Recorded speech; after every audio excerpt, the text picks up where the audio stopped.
So for this episode, I had such a cool conversation with my friend Bella. She is so sweet. You are going to love her. She actually has her own podcast as well. It's called Empty Glasses. I went on her podcast when I was pregnant with our youngest daughter. So it was over a year ago, and I was like, man, you have to come on my podcast. And so we actually finally made time for us to do that. And we didn't really know what we were going to talk about, but we decided to just talk about friendships and friendships specifically with our girlfriends and community and what that looks like and how to do it well, what God calls us to when it comes to community and friendships. And whether you're a mom or not, I think this could bless you so much because we need people, we need community, and especially if you are a mom, you need people and you need community. And so without further ado, here is the episode. All right, welcome back to the podcast. I have my friend Bella here today. I'm so excited for you guys to hear our conversation. We're going to be talking all about friendships. Are you ready? I'm excited. So ready. I'm so honored to be here. This is so exciting. Thank you so much for coming on. We actually match right now. I know you can't see us because there's not a video, but we are color coordinating pretty well. Very like neutral tones. Yes, earthy. neutral. We got greens and browns and all of the things. And we didn't plan that. Yeah. We didn't. We just knew. So Bella, welcome to the podcast. Thank you. Thanks for having me. Yeah. This is so fun. So I've actually been on Bella's podcast. Bella has a podcast called Empty Glasses, and I'll share all of her fun stuff in the show notes. But yeah, I think that was the last time I saw you. That's so crazy. I was pregnant with Eden. Yeah. And so this was over a year ago. And here we are again, back for another conversation. I'm so excited. Yeah. So tell us, for people that don't know you, tell us a little bit about you and your background. Yeah, totally. So this is like so surreal being on the other side of the mic. Usually I'm the one interviewing, so it's so fun. I remember when I had you on my podcast, you said the same thing. You were it's so weird being on the other side. For sure. I overthought that podcast so much.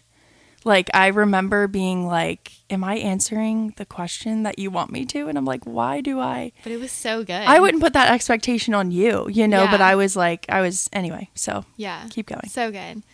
But yeah, I am from Maryland. So I was born in New Jersey, but grew up in Maryland. I did not know that. And yeah, all of our extended family lives in Jersey. My dad was born in Italy, so very like Italian heritage. But yeah, I currently live in Baltimore. I got married 2 years ago, almost 2 years, which is crazy. Yeah, it's April, right? Is it April? May. Yeah, okay. Close. Yeah. So I've been married for almost 2 years to my husband, Noah, and it's just been so fun getting to do life together and just learning more about marriage and getting to know his heart and all the things that come with that. But yeah, we're living in Baltimore and I work full time. I'm a graphic designer. Mm-hmm. I love anything creative. And so it's been fun to be able to get to do that for work and then have the podcast as a good creative outlet as well. Yeah. And yeah, I grew up outside of the city. So being in the city now is fun. It's kind of getting to learn a new place. And we're actually in the process of building community. So this is like a very fresh topic because since we moved to the city after we got married, we joined a new church. And so I feel like you don't realize how long it takes to actually get plugged in and to build real friendships. But I feel like we're kind of at that mark now where when we go on Sundays, we know most people and can say hi to a lot of people and we're really building those relationships. So it's been a really sweet season. I love that because I feel like we I don't know, we need community so much. And yeah, you're right. We don't talk about like how long it actually takes to clock in those friendships. I remember when we did the podcast for your podcast, when we did that episode, I feel like you were still sharing the same thing too. Like you guys had just gone there? I think we had to that church. We had been there for a few months. Yes. Yeah, so it was very fresh. Yeah. Yeah. So what has it looked like for you guys to build community there? Like, are you guys involved in anything right now or? Yeah, we've been going to a weekly Bible study. So Okay. our church, they call them crews, which is just like a weekly Bible study, and they Okay. have them all throughout the city. So you can kind of pick which one you go to if there's one closer to your house or whatever. So there's a couple that lives near us that we've been going to their crew. And then, Okay. yeah, so we've just been getting to know people through that. And then Is it like a co-ed? Is it co-ed or? It's co-ed, yeah. Okay. Which is fun. Yeah. There's a lot of young married couples in the church. So it's been fun meeting people in the same season of life. So the Bible study is like the biggest one. And then sometimes they'll host classes. So right now they're doing like a Genesis class on Tuesdays. Oh, that's awesome. We haven't gotten to get to that one, but they had a biblical psychology class before this one that we went to. And just stuff like that is really like a great way to get involved. And we've been saying we want to start serving, but we haven't done that yet. So that's our next thing. I think we're going to try and be greeters, like at the door, welcoming people. Yeah. So I was actually going to ask you about that. I guess with serving, but just because you have this creative brain with the graphic designing. Like I was going to actually ask you about that with like doing stuff for the church. Have you thought about that? Not for our church. Yeah. Our church's production is like, okay. They're not trying to do anything big and crazy. Yeah. It's in like an very old, like historic building. Yeah. And it's a very small church. Yeah. So I think there's like one camera that they have like up in the ceiling just for the YouTube live stream. Yeah. But it's not like people trying to get the angles and stuff like that. I actually kind of love that though. Is like, they're not really focused on that. Mm-hmm. So I haven't done that here, but at past churches, I have been on the production team. Yeah. Well, I love that so much. And so the Bible studies too, that sounds like a study on, you said Genesis? Yeah. So they have the Bible studies that we usually talk about the sermon from Sunday, but then they have a weekly class that you can go. So our pastor did biblical psychology, and now he's going through Genesis. Genesis is my favorite book of the Bible, by the way. It's so good. Every time I'm in it, and honestly, just the first 5 chapters, I feel like I see something new every single time. There's so many details. Yes, there's so much that I'm like, wow, I missed this last time I read this, you know? So that's really crazy. And Tony and his friend Tim, they were actually doing... they're doing a different group now that's every other week, but they were doing a Bible study from Genesis too. And it took them the whole semester, like our church does groups in semesters, and it's like every 12 weeks, for those 12 weeks, it took them 12 weeks to go through like 2 chapters of Genesis. So I'm like, there's so much in there. But I love that so much. I love that you guys are getting together and in the word together, you know? And actually that's how Bella and I met, which I don't know why I didn't say that. We didn't say how we met. Yeah. Okay. So I think we met at church at some point, right? Definitely. Maybe. Yeah. Maybe through mutual friends. Yes. I don't remember the exact moment, but this was before you and Noah were married. And you hosted a week, was it weekly? Mm-hmm. I don't know how you did that for over a year. That was amazing. A weekly Bible study every single night at her house. And I think someone had told me about it. And I remember just going there, and we would go down to her basement, and you were living with your parents. Yeah. And we would go down to your basement. All these people showed up. It was like a co-ed group. And we just opened up the Bible, and each person would read a section, and we would just talk about it. And I loved that so much. It was so simple, yet so powerful. There was no other fluff. Do you know what I'm saying? It was just let's get in the word and let's talk about it. We might be wrong, you know, we might not have all the answers, and that's okay. But I feel like you led that so well. Thank you. Yeah.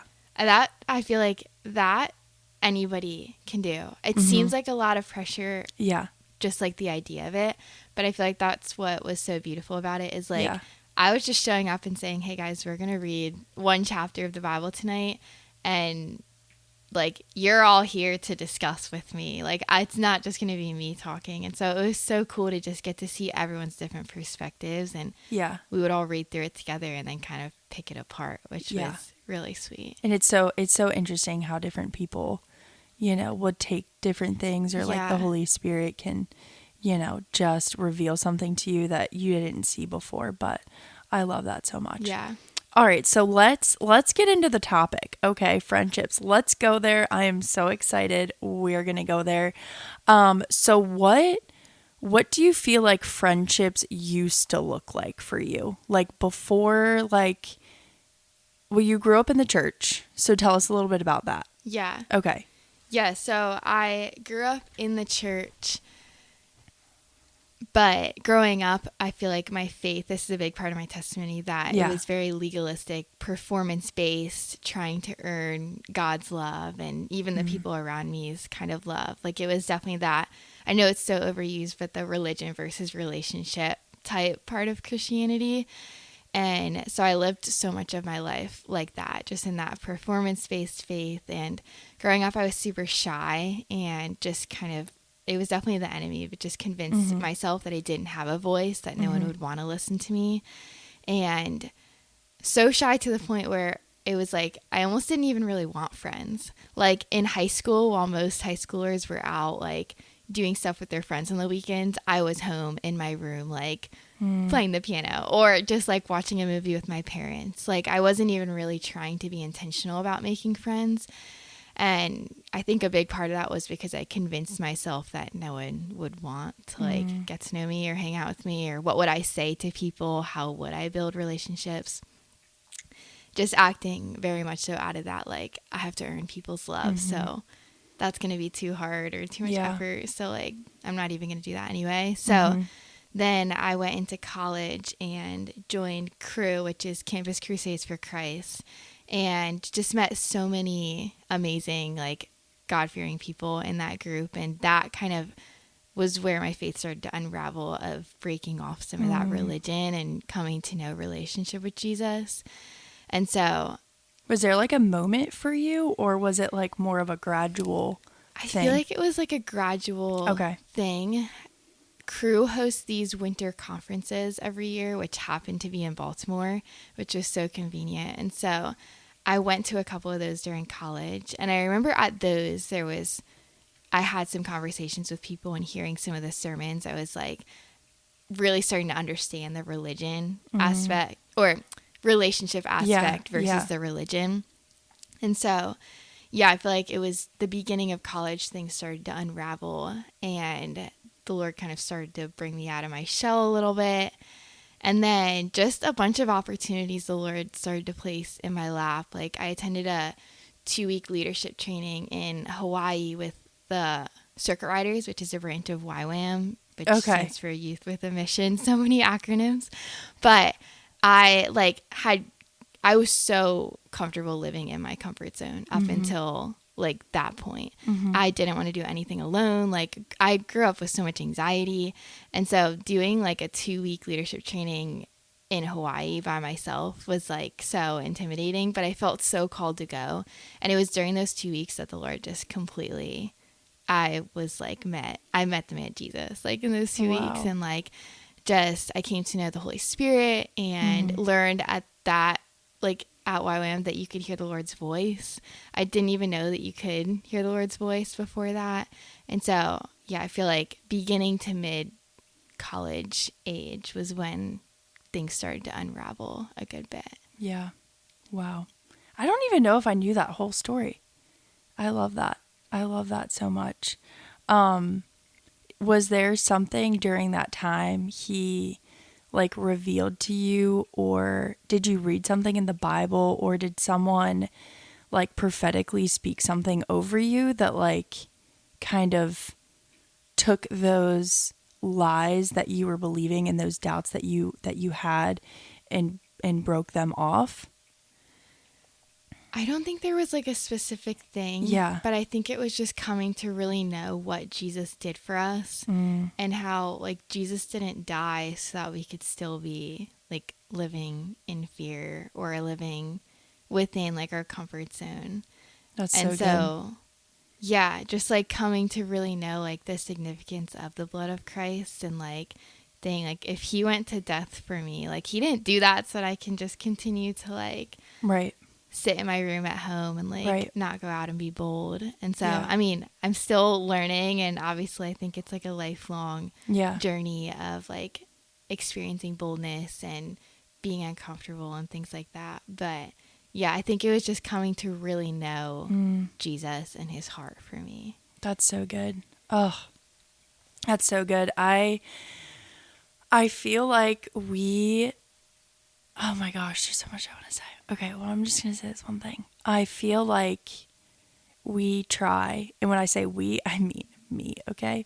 Me too. Try so hard to figure out the right formula, or like the right thing to learn, or read the right resource, or listen to the right podcast, or like whatever it is to kind of fix or shift like what we want to shift. But every single time, it literally always comes back to what Jesus has done for us, and how we perceive him and who he is to us. That if we don't get that right, nothing else really matters. Right. Do you know what I mean? Yeah. So if we are looking at God and we are seeing God in this like angry, shameful punishment sort of, God, it makes things different. You look at people different, you look at yourself different, rather than a God who is merciful and graceful and loving and just and truthful and all those other things as well. But depending on what lens you look at him, like that would shift Right. everything. Do you know what I mean? Yeah, totally. So I love that you shared that. That's so good. Okay, so what did your friendships look like specifically before you kind of had that shift in Hawaii with Jesus? Yeah.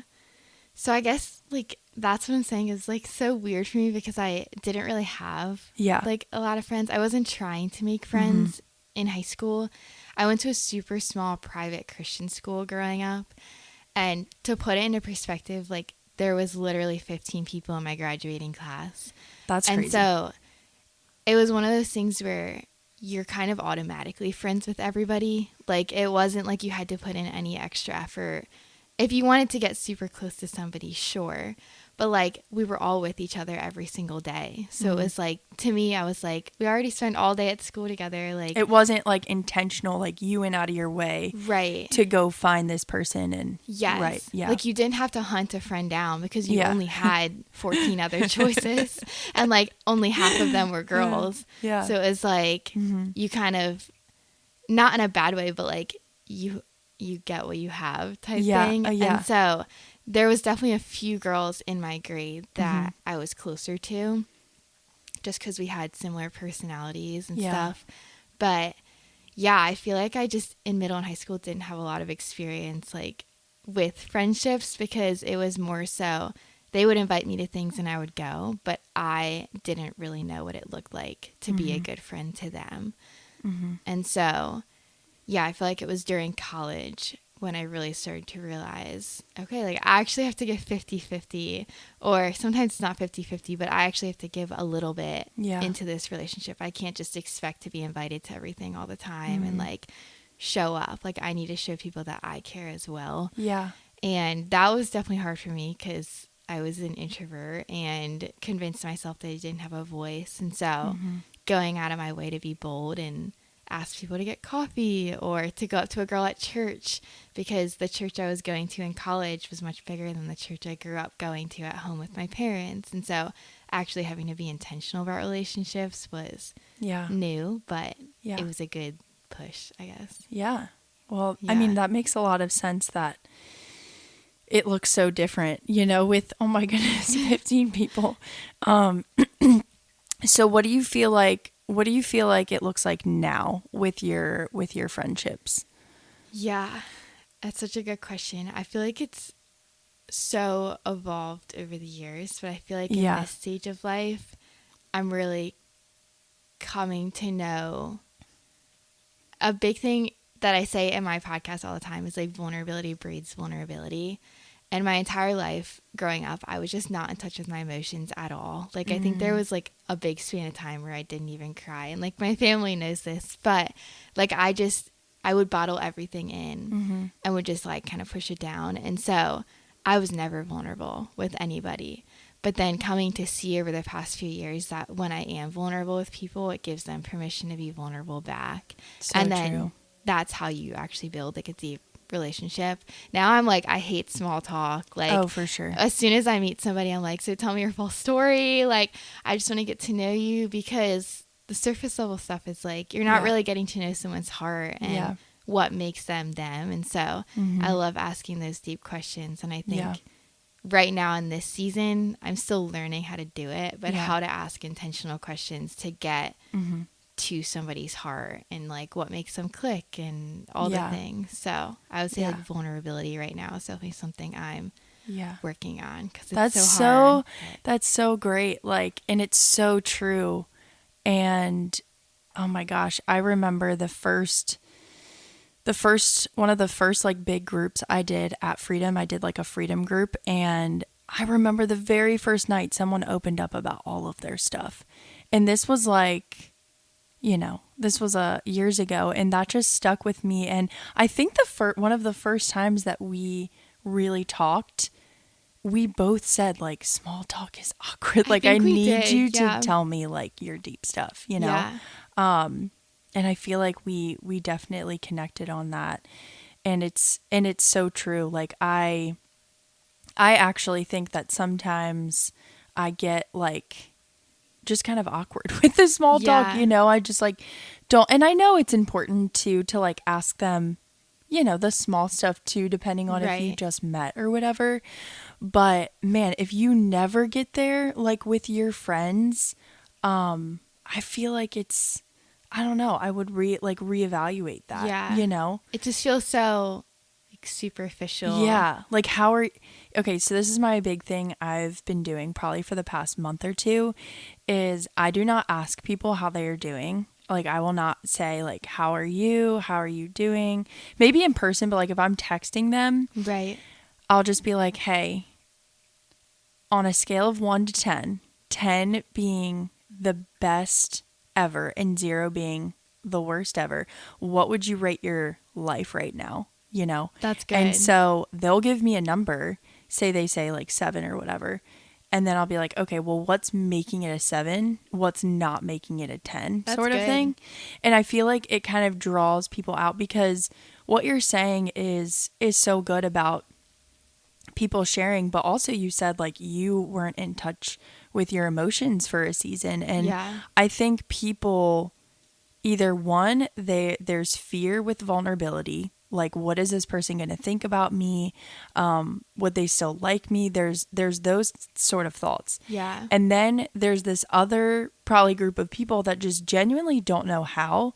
Like, they would be more open to it, but they just don't know how to get there, because maybe practically they don't know, how to get in touch with their emotions, or, maybe people growing up, like maybe their childhood growing up, like people didn't check on them. And so they don't even know themselves, there's just like this unawareness. So I feel like, you could be in a couple different like camps with that, Definitely. I think one of the biggest things for me too, even in this season of marriage and learning how to love somebody well, is this idea of how, like with Christ, we're fully known yet fully loved. And so I think that's probably, I know for me personally, was one of the scariest things about being vulnerable and opening up and spilling your emotions to people, is like, well, if they do fully know me, like, are they still going to fully love me? And I feel like that's probably a big thing for a lot of people too. Yeah. If nothing else, I'm speaking for myself, but no, like, you are speaking. I'm sure you're definitely speaking to me. So yeah. And so even in this season of marriage and getting to like love and pursue Noah's heart and like get to know him, it's like, I actually have to be vulnerable with him and tell him how I'm feeling and how I'm doing. And he's going to get to know all the good, bad, ugly, in between parts of me. And yet he's still choosing to love me. And like, that's just the beautiful picture of like Christ and us. And so, yeah, I would say that's a big thing too. Yeah. And I think that's the hard thing between friendships and marriage is like, I think we can get so, well, there's a lot of things I don't know which way I want to go here. There's so much I want to say, but I think with marriage, we know like, well, you chose us, you know, and I chose you. And so like, this is forever. Do you know what I mean? Whereas friendships, they could reject us. Like there is this possibility of rejection. There's this possibility of this friendship only being for a season versus like forever. You know what I mean? And so I think rejection I think anyone could say that that's always like a scary thing. You know, you don't want people to reject you. You want people to love you and like you. And I do think there's a balance of like, there's a healthy like level of that. And then there's also like you kind of changing who you are and, you know, your values and things like that for other people to like you. Do you know what I'm saying? But something else I wanted to share and I just forgot. Okay, you can keep going. It'll come back to me. Something else that just kind of came to my mind was my mom used to always tell me this. I don't know if this is necessarily encouraging, but it helped me. What are you about to say? Like, a third of people are going to love you no matter what you do. A third of people are going to be indifferent, like, no matter what you do. And then a third of people aren't going to like you no matter what you do. And so just having that in my mind of, like, we can't please everybody. And like you were saying, like, I love how you mentioned at some point you're going to have to come to terms with, am I going to compromise like my values and who I am for these people just so that they'll like me?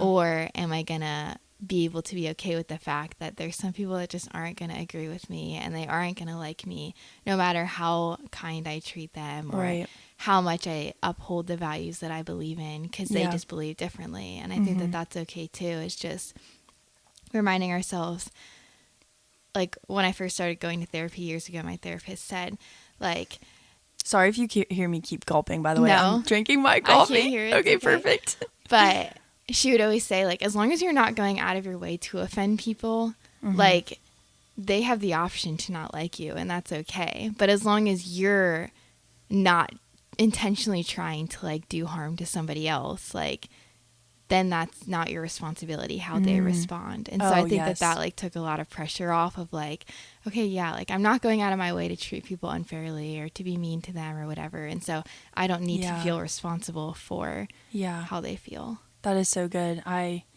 also learned that in counseling and I'm still learning that. Like I'm still, I know it in my head, but it still hasn't stuck sometimes. I feel like we're going to have to have like a part 2 because there's literally so many things going on in my head right now of like where I feel like we could go with this. Like, so one of the things that's kind of twirling in my head is the forgiveness in friendships, because it is a relationship and there's 2 imperfect people that are building this relationship, and of course there are things that can happen. In fact, I actually think, well, I guess depending on personalities and things like that, but I think the deeper you are with your friendship and the longer you've been friends with someone, like if you guys have not gotten in an argument, that's like really surprising to me. Do you know what I'm saying? Because I feel like the deeper you go and the longer you have clocked in those hours with someone, there is going to come a time when maybe someone was unkind, maybe someone was, had expectations and their expectations got missed, where, you can allow that like resentment and bitterness to take over into that friendship, to where you're just like, I'm not friends anymore, know, and cut people off, which I feel like is such a big thing right now with just, I don't know, we're just like cutting people out of our lives. And I don't know if I fully agree with that, depending on the situation, obviously, but do you know what I'm saying? There is this level of like, it's the same in marriage, that we are forever learning. And I don't think it's our natural tendency to forgive. You know what I mean? Like, we obviously need like the Holy Spirit to help us in that area. But it is really important if we want to continue with that friendship. You know what I mean? Do you have any like examples or stories that maybe you walk through something with someone and that was like a part of your guys' story? I don't know if like I have a specific example off the top of my head, but I feel like that's something that I've come to learn is just if you spend enough time with anybody, you're going to get annoyed with them, or there's going to be things that come up, like just the more that you get to know people. Yeah.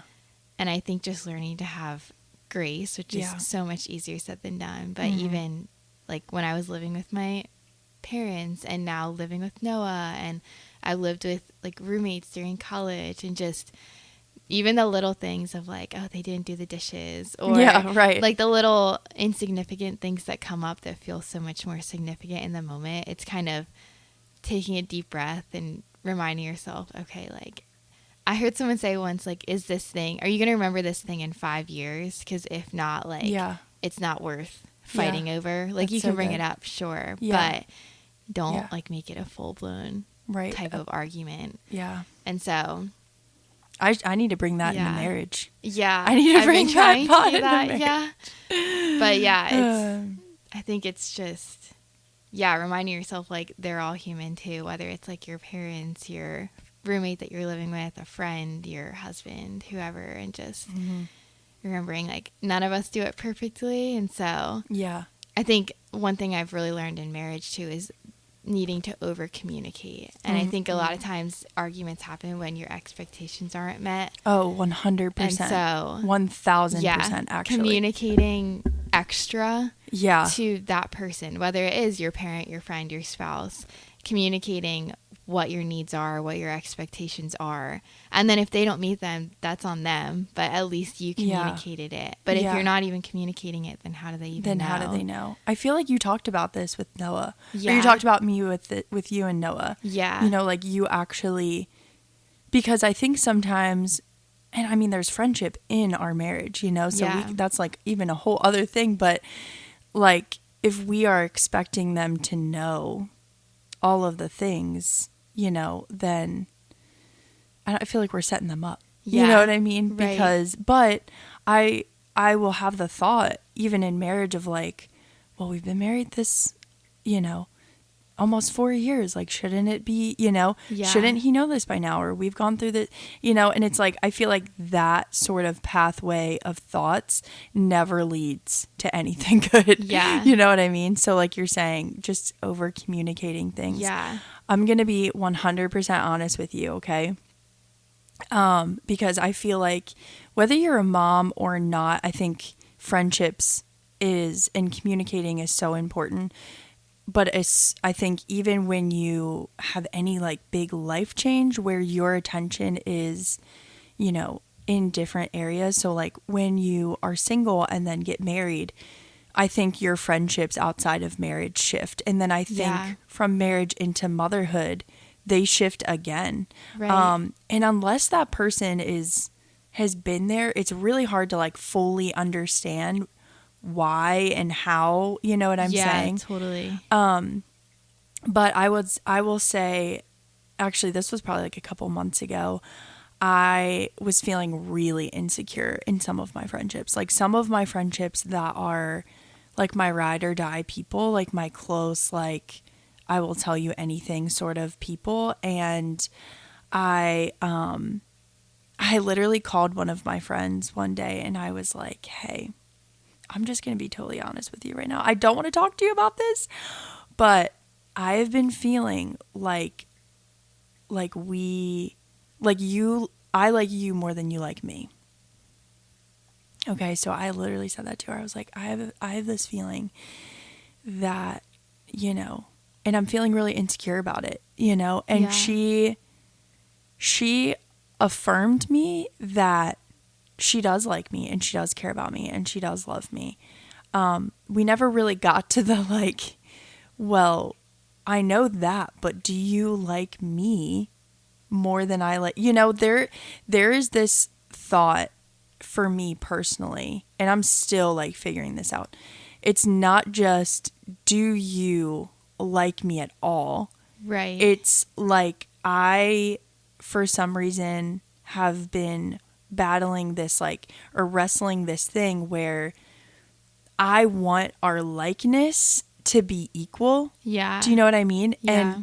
And I think sometimes it is, and sometimes it's not. And I think when it's not, or when it feels like it's not, maybe that's not even reality, right? Like maybe we're just telling ourselves that. But when it feels like it's not, that has been something that's really challenging for me. And I don't even have an answer for anybody right now of like where to go with that, other than, you know, to God, and just to pray for those friendships and to continue to like serve that person and be there for that. And probably the level in your head that you are, you know, creating, if you do this too, like it doesn't even really matter, you know? But for some reason, I think it's like a safety mechanism that, you know, I have for fear of like rejection. Yeah. That I need to know that you like me as much as I like you. Right. That's so good. But yeah, I don't know. It has been like a new thing for me, and it's so crazy. But yeah, I just wanted to share that. Yeah, no, that's really good. I mean, I give you so much credit and admire the fact that you were able to speak up like that. Because that's scary. definitely still something I'm learning is I'm like not great at confrontation, even if it's like even with Noah, I'm still learning how to be like, okay, I didn't like that you did this thing or whatever. Like, it's just so hard for me to do that, but I'm learning. And I think that even is where the vulnerability aspect comes in. It's like, vulnerability doesn't just have to be like, I experienced this trauma when I was little. It could be like, yeah, exactly that. Like, I didn't like what you did yesterday, or I'm feeling insecure about this or whatever. And so vulnerability spans so wide. And I think it's, it's so hard, but it's so good because that's how you build deeper, more meaningful relationships. Just like telling them, like the times when I have just been so, like, even before we pressed record, I was like, Bella, I'm going to be honest, I've been a little envious. And we talked about that too. And I think just I think we try to push those feelings down sometimes when the feelings are probably just trying to tell us something. I'm not saying that our feelings should like lead ourselves, but I feel like if we completely push them down and ignore them, we could be ignoring something. It's almost like a symptom, you know, that I don't know, there's something that is trying to be revealed in that. Or maybe that God is trying to heal us from, you know, through that. And when we like completely push it down because we are feeling shame about it, like, oh, I shouldn't be feeling envious. Oh, I shouldn't be feeling insecure. Oh, I shouldn't be feeling whatever. It's like, well, that's not really going to help our situation. Right. You know, like we need to bring things to people and we need to bring things to God. And then we can do something with it. Yeah. You know what I mean? That's really good. Yeah. Okay. So I have another question for you. What are some practical tips to find good, godly friendships? Yeah, this is such a good question. I think one of the biggest things for me, just that I've experienced, is kind of what I was saying of stepping outside of your comfort zone. Because a lot of times it takes being uncomfortable and putting yourself in new situations. Like if you're just going to the same places over and over again and you're not meeting people, okay, then that's probably going to remain true. Like nothing's going to change. Like home if and you back. Don't make a change. Yeah. You just go to work and go home. Yeah. And that's it. Yeah. Exactly. So I think that is like one of the biggest things that I've learned in my own life is like putting yourself in uncomfortable situations, like uncomfortable, like, you know what I mean? But putting yourself in places where maybe you are an introvert and your church has a young adults night or a mom's group or a weekly Bible study that you feel like maybe it would be good to attend, but you feel like you're not great with people. Like put yourself out there and go and maybe set a goal that you want to have one conversation every time you go, or get one Noah, my husband, he's a realtor. And so he's a people person. And he always sets these goals for himself. He's like, if I go to this, I'm going to try and get 3 people's phone numbers or like whatever it is. And so almost like setting these goals for yourself that forces you to have to build relationships. And so I would say like go to things. I have a friend that told me she started going to like a boxing group, and like another one's been going to like a run club. And so just like, I feel like doing something that you're interested in. Yeah. Join an art club or like take an art class, learn a new language with people. Like me and my mom took a pottery class at our local community college, like a ceramics class. And so just like stuff like that, it could be free or you could pay for these things. It could be stuff at church. And so just like getting involved and putting yourself around people who have similar interests and beliefs, I feel like is a great place to start. But sometimes it's uncomfortable and it takes being vulnerable or stepping outside your comfort zone to really develop those meaningful relationships. Yeah. I love that. Well, that is some practical things for us. Go to the new places and say the new things. Like literally if it's just hi. No, literally. You know? Yeah. Like, you know, it is so easy, even in church, you know, depending on how big your church is, it is so easy to go in and sit down and listen to the sermon and then literally leave. Yeah. You know, and not fellowship with people. And the fellowship is like part of it. Like it is part of experiencing, I feel like, all that the church has for us, you know? And I feel like when we go into it with this mindset of like, we want to be totally served. We want someone to come up to us. We want someone to reach out to us. We want, you know, it's all about like us and it's all about what we want. I feel like when we take a second and, like you said, get out of our comfort zone and take our eyes off of us, you know, take our eyes off our anxiety, even if you are an introvert, taking your eyes off of that for a second to just say, maybe I can do something different here, you know, and, you never know where the Lord will take you with that. It's so good. I think serving is a great way to get involved too. Like totally, even if it's just a behind the scenes thing, because then you're meeting people just naturally doing that. Right. That's so good. Anything else you want to say before we finish up? I literally just want to keep talking about this. Like, I think we really will need a part 2 because I feel like there was more I wanted to say and then it totally left my brain. But friendships are so important. I will say too, I read this book. It's so good. I feel like I've mentioned it on the podcast before. I don't know if you've read it before, but it is by Jenny Allen, who I think you mentioned this to me. Okay, because I'm literally obsessed, and it changed my life about friendships. It changed my perspective on friendships, and it literally changed my life because she says things, and she also, it's a book that she wrote, but then there's also these practical like questions and she'll tell you to like go do something, you know? And so I feel like that's always helpful. And so it's called Find Your People by Jenny Allen. I don't think I said what it's called. It's called Find Your People. And it's so, so good. And it was, like I said, a life-changing book for me.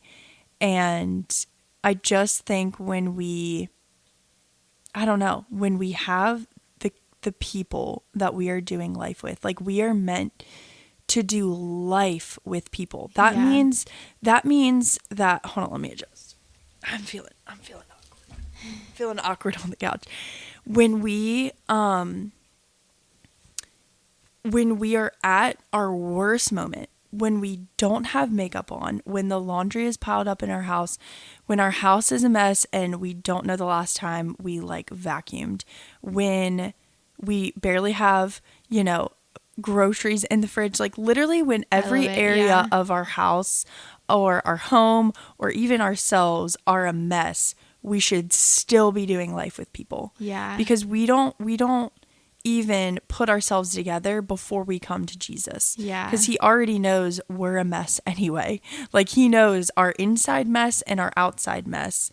And so why are we doing that with other people? Yeah. Like, we should not be doing that with other people. We should be like, hey, my house is a mess, but I really want you guys to come over for dinner. We're making extra stuff. Like, do you want to come over? Yeah. You know, like not putting on that front, if that makes sense, or the falseness, if that's even a word, of like who we are. Right. And that book like taught me that. That book taught me to invite people in when everything is a mess and when I'm not, you know, maybe my best self. Yeah. Obviously use discernment and stuff, but you know what I'm saying? Like there is this like cookie cutter way that I feel like we are trying to do life with people, when it's really just inviting people into all of the areas. Yeah. You know what I'm saying? That's so good. Yeah.